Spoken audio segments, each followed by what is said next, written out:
ये मौसम सरमा का एक दिन था। धुंध की सफेद चादर चार सौ फैली हुई थी। नसीम अपनी बीवी बच्चों के साथ कमरे में सो रहा था। दरवाजे की कुंडी उसने अंदर से लगा रखी थी। वो मुतमईन था कि बाहर टोनी मौजूद है। टोनी उसके पालतू कुत्ते का नाम था। ये टोनी की जिम्मेदारी थी कि रात में वो घर की हिफाजत करे। वैसे तो नसीम के घर में कोई कीमती चीज मौजूद ही नहीं थी, लेकिन एक चीज ऐसी जरूर थी जिसे कीमती कहा जा सकता था। इसके वसीले से नसीम के घर का खर्च चल रहा था। वो नसीम की गाय थी जिसका नाम नीली था। वो सुबह और शाम के औकात में कुल 10 किलो दूध देती थी। नसीम दिन का ज्यादा वक्त नीली की खिदमत में गुजारता था। इस काम में इसकी मदद बुद्धू करता था। बुद्धू नसीम के गधे का नाम था। क्योंकि वो गधा था, इसलिए नसीम हमेशा उसे बुद्धू बुद्धू कहकर ही पुकारता था। बुद्धू चारा लाने के अलावा एक काम और भी करता था। नसीम के पास दिन में 4-5 घंटे फुर्सत के होते थे। उस वक्त में नसीम अपनी गधा गाड़ी के हमरा शहर चला जाता था और लोगों का साजो सामान वगैरह एक जगह से दूसरी जगह पहुंचाता था। इस काम में भी थोड़ी बहुत रकम हाथ लग जाती थी। यूं नसीम की जिंदगी की गाड़ी भी चल रही थी। रात भर जागना टोनी की फितरत में शामिल था, इसलिए उसे कोई मुश्किल नहीं थी। और नीली के भी मजे थे। सारा दिन चारा चरना और दिन में खेतों की सैर करना। मुसीबत में तो बेचारा बुद्धू मुब्तला था। उसे तो सारा दिन काम करना पड़ता था। गुर्बत और महरूमियों ने नसीम को बहुत ही गुस्से वाला और चिड़चिड़ा बना दिया था। वो अपना सारा गुस्सा बेचारे बुद्धू पर निकालता था और बुद्धू की खूब पिटाई करता था। बुद्धू उस वक्त अपने खूंटे से बंधा हुआ था।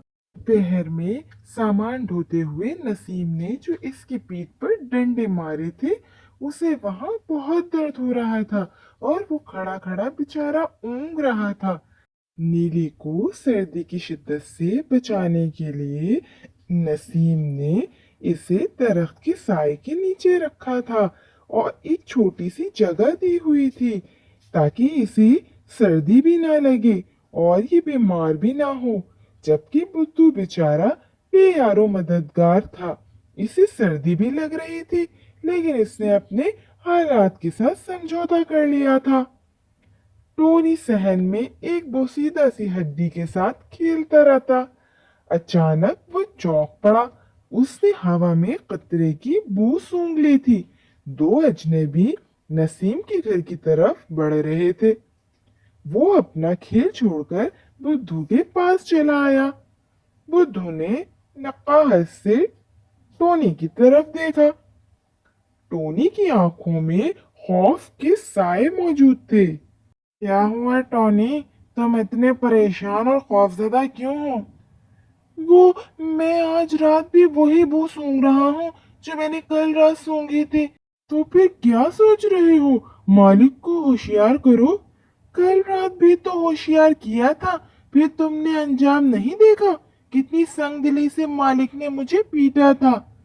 टोनी बिल्कुल दुरुस्त कह रहा था। कल रात टोनी ने खतरे की बू सूंघकर भौंक भौंक कर नसीम को नींद से जगा दिया था। जब नसीम को कोई खतरा नजर न आया तो उसने उसी डंडे से टोनी की खूब पिटाई कर डाली, जिस डंडे का शिकार अक्सर बुद्धू हुआ करता था।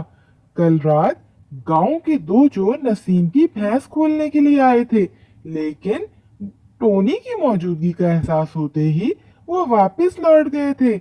आज वो एक कोशिश और करना चाहते थे।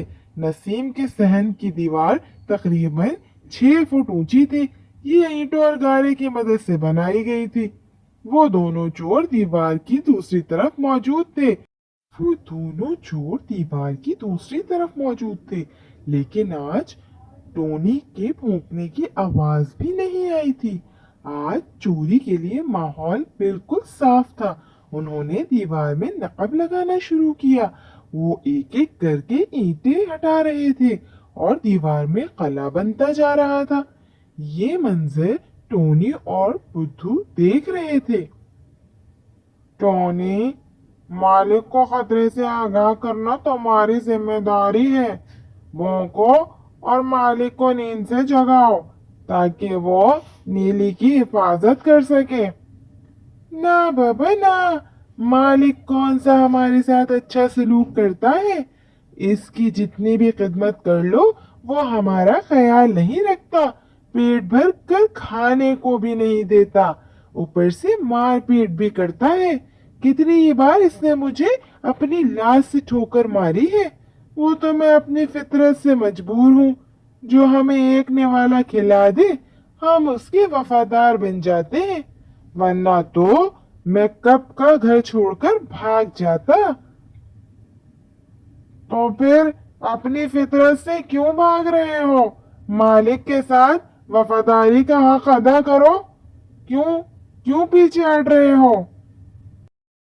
ना बाबा ना, मुझे कल वाली पिटाई याद है। मैं तो आज रात चुप ही रहूंगा। मेरा क्या नुकसान? नुकसान तो मालिक का ही होगा ना। और वैसे भी ऐसे जालिम मालिक को सजा मिलनी ही चाहिए। टोनी ने अपना फैसला सुना दिया था। चोरों ने दीवार में 4 फुट चौड़ा सुराख बना लिया था और थोड़ी सी ही देर की बात थी, फिर चोर इस काबिल हो जाते कि इस खला में से वो नसीम की गाय को निकाल कर ले जाते। ये अपनी अपनी फितरत की बात थी।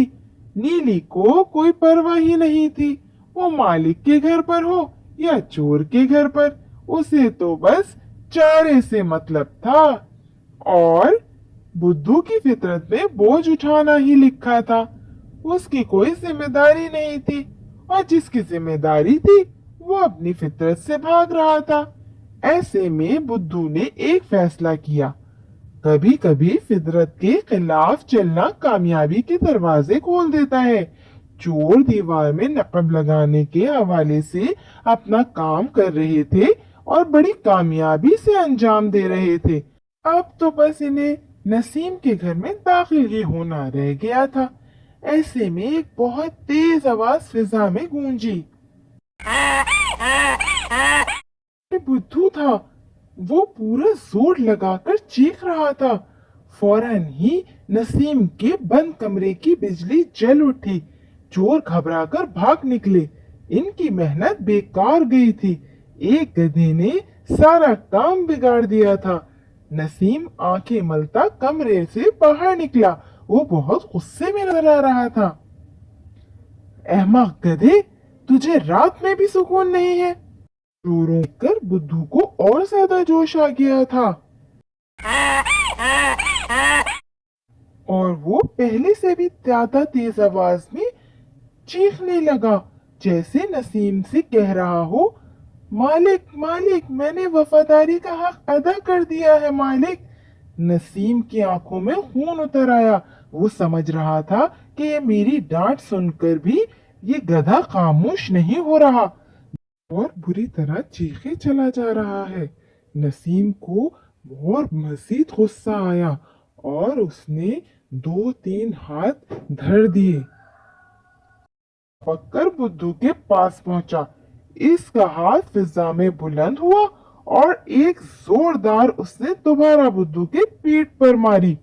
बुद्धू की आवाज गले में ही घिसट कर रह गई।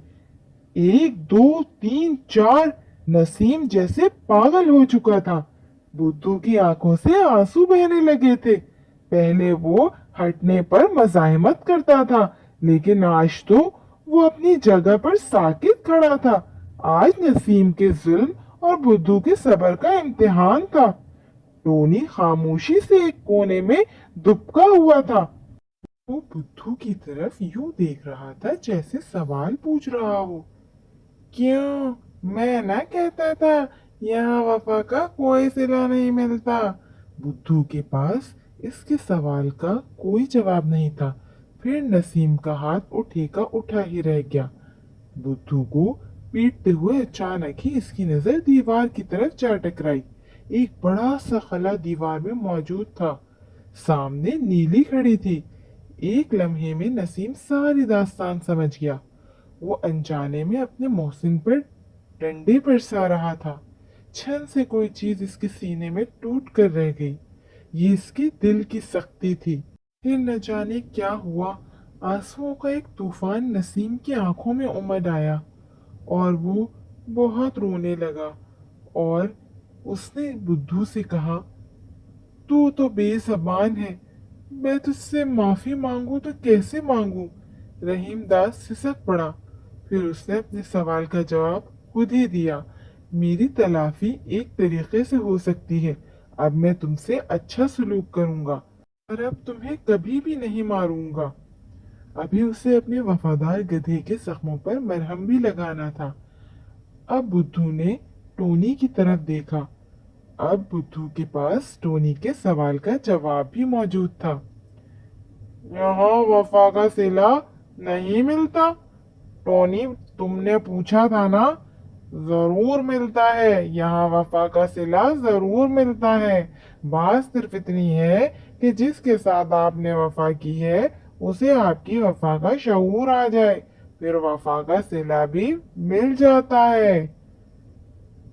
तो अगर आप लोगों को मेरी ये कहानी अच्छी लगी हो तो प्लीज़ लाइक, सब्सक्राइब और शेयर करना ना भूलें। Thank you.